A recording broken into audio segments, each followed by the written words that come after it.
Hello, I'm Robin Gibson, and this is the Harvard House Money Morsel.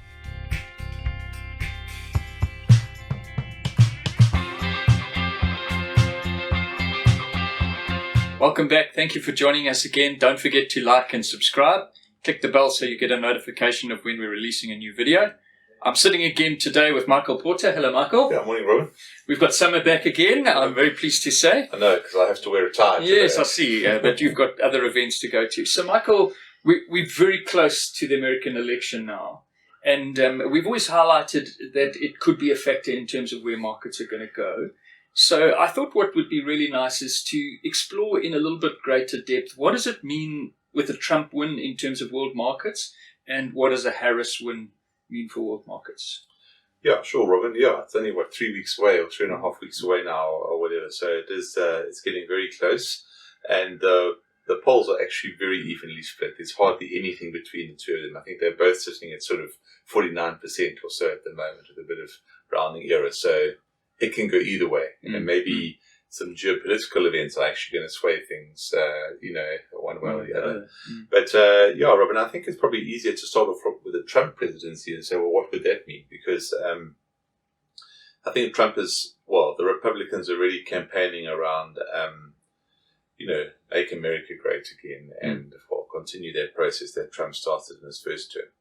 And really, I suppose what it really comes down to is tariffs on imported goods. So there's a proposal for a 10% tariff across the board on all imported goods, which is certainly,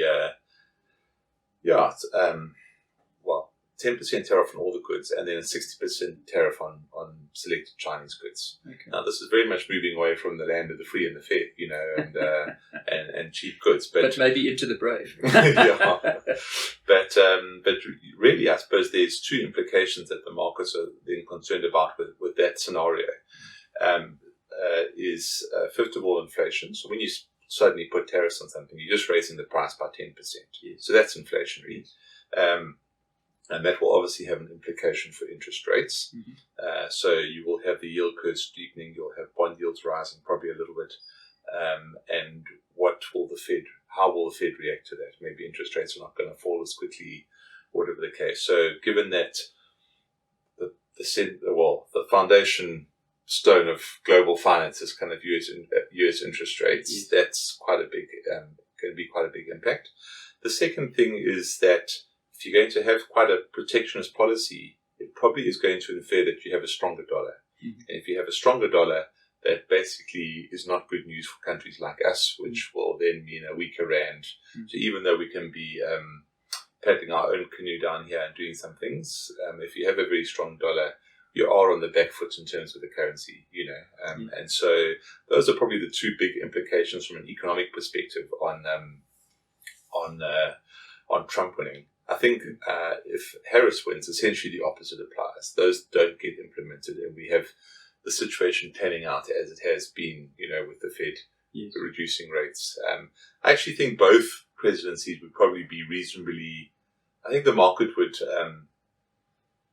I'm not sure the market's going to react positively or negatively to either one. I think that the market is really going to focus on the hard landing, soft landing, no landing, story, how fast the economy is growing or not. Yeah. And I think, so I'm not sure that if Trump wins, the market's going to collapse already, or Harris, but I think those are the slightly longer term implications of what will unfold over the next year or two, So, Michael, obviously one of the things that we see massively, and it's one of the levers that all companies pull, is cost of staff. And, I'm reading that real difference that feeds through is in labor, because Harris will allow the Mexicans to keep coming north, and Trump is going to build the wall. So that's a key inflection point for inflation, isn't it?